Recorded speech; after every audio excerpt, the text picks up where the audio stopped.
ഭാഷിതം.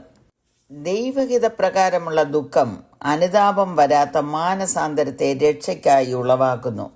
ലോകത്തിന്റെ ദുഃഖമോ മരണത്തെ ഉളവാക്കുന്നു. Godly sorrow brings repentance that leads to salvation and leaves no regret.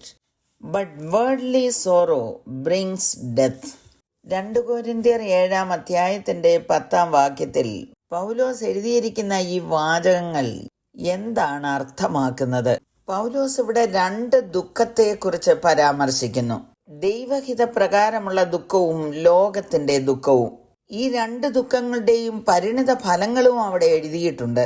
ദൈവഹിതപ്രകാരം ദുഃഖിക്കുമ്പോൾ മാനസാന്തരം ഉണ്ടാകുകയും രക്ഷയുടെ അനുഭവത്തിലേക്ക് എത്തുകയും ചെയ്യുന്നു. മറ്റൊരർത്ഥത്തിൽ പറഞ്ഞാൽ, കർത്താവായ യേശുക്രിസ്തുവിന്റെ ക്രൂശ് മരണത്തിൽ നാം വിശ്വസിച്ച് നമ്മുടെ പാപങ്ങൾ ഏറ്റുപറയുമ്പോൾ, നാം അതിൽ അനുതപിച്ച് ദൈവഹിതപ്രകാരം നാം ജീവിക്കുവാൻ തീരുമാനമെടുക്കുന്നതിലൂടെ നമ്മൾ ചെയ്ത പാപങ്ങളുടെ ഫലമായി നാം അനുഭവിക്കുന്ന ഒരു തീവ്രമായ ദുഃഖബോധമാണത്. പൗലോസ് ഇങ്ങനെ എഴുതാനുള്ള കാരണം 8-9 വാക്യങ്ങളിൽ നിന്ന് മനസ്സിലാക്കാൻ കഴിയും. അപ്പോസ്തലൻ വളരെ കഷ്ടനഷ്ടങ്ങൾ സഹിച്ച് ദൈവകൃപയാൽ സ്ഥാപിച്ച കൊരിന്തിലെ സഭ ആത്മീയമായി അധപ്പതിച്ചതിൽ ദുഃഖിതനായ പൗലോസ് അവരെ ശാസിച്ചും തർജ്ജനം ചെയ്തുമാണ് 1-ാം ലേഖനം എഴുതിയിരിക്കുന്നത്.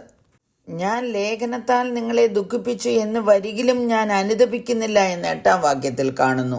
1-ാം ലേഖനം അവരെ ദുഃഖിപ്പിച്ചു എങ്കിലും അവർ അനുതാപത്തിലേക്കും മാനസാന്തരത്തിലേക്കും മടങ്ങി വന്നു. അത് ദൈവഹിതപ്രകാരമുള്ള ദുഃഖമായതുകൊണ്ട് മാനസാന്തരത്തിൽ നിന്ന് ഉളവാകുന്ന രക്ഷയ്ക്ക് കാരണമായി തീർന്നു. ദൈവഹിതപ്രകാരമുള്ള ദുഃഖം എന്ന് പറയുന്നത് അനുതപിക്കുന്ന പാപിയെ ദുഃഖത്തിന്റെ കണ്ണുനീർ വാർക്കുവാൻ ഇടയാക്കുന്ന ഒരു ദുഃഖമാണ്. ഉദാഹരണം പറഞ്ഞാൽ, പത്രോസ് യേശുവിനെ തള്ളിപ്പറഞ്ഞതിന് ശേഷം യേശു മുൻകൂട്ടി പറഞ്ഞ വാക്ക് പത്രോസ് ഓർത്ത് പുറത്തുപോയി അതിദുഃഖത്തോടെ കരഞ്ഞു എന്ന് എഴുതിയിരിക്കുന്നു. ഈ അനുതാപവും ദുഃഖവും പത്രോസിനെ രക്ഷയിലേക്ക് നയിച്ചു. ആദിമസഭയുടെ സ്ഥാപകനായി തന്നെ പത്രോസ് നിലകൊള്ളുന്നു. ലോകത്തിന്റെ ദുഃഖമോ മരണത്തെ ഉളവാക്കുന്നു എന്നുള്ളതിന് ഉദാഹരണമാണ് യേശുവിനെ ഒറ്റയ്ക്ക് കൊടുത്ത യൂദ. അവന് ഒരു അനുതാപമുണ്ടായി. എന്നാൽ അവൻ പോയത് മഹാപുരോഹിതന്മാരുടെയും മൂപ്പന്മാരുടെയും അടുക്കലാണ്. ഞാൻ കുറ്റമില്ലാത്ത രക്തത്തെ കാണിച്ചു കൊടുത്തതിനാൽ പാപം ചെയ്തു എന്ന് അവരോട് പറഞ്ഞു. യേശുവിനെ യൂദ ഒറ്റയ്ക്ക് കൊടുക്കുമെന്ന് യേശു തന്നെ യൂദായോട് പറഞ്ഞിരുന്നു. യേശുവിനെ ഓർക്കുവാനോ യേശുവിനോട് പാപം ഏറ്റുപറയുവാനോ യൂദായുടെ അനുതാപം ഉതകിയില്ല. ലോകപ്രകാരം അവൻ ദുഃഖിച്ചു. അത് മരണത്തിലേക്ക് എത്തിപ്പെട്ടു. ദൈവിക അനുതാപം പാപത്തെ തന്നെ വെറുക്കുന്നു. എന്നാൽ ലൗകിക ദുഃഖം തങ്ങളുടെ പാപത്തിന്റെ പരിണിത ഫലത്തെ മറന്നു കളയുന്നു. പാപത്തിന്റെ സന്തോഷത്തിൽ ദുഃഖമുണ്ടാകുന്നുണ്ട് എങ്കിലും അനുതപിച്ച് ദൈവത്തിങ്കിലേക്ക് മടങ്ങി വരുവാൻ തയ്യാറാകുന്നില്ല. ദൈവഹിതപ്രകാരമുള്ള ദുഃഖം മാനസാന്തരം സജീവമാക്കുകയും പാപത്തിനെതിരെ യുദ്ധം ചെയ്യുകയും ചെയ്യുന്നു. ദാവീദ് പാപം ചെയ്തു. അതിലവൻ അനുതപിച്ചു.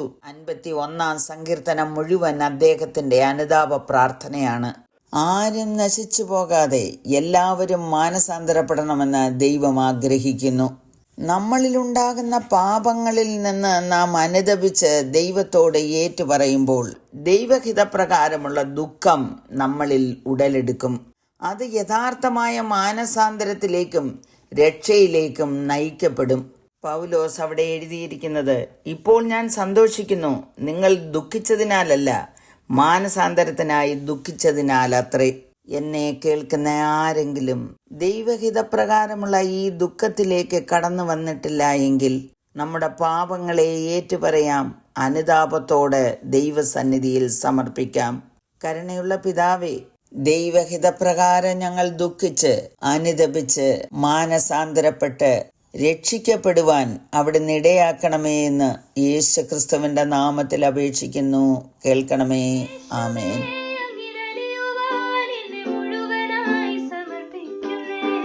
യേശുവേ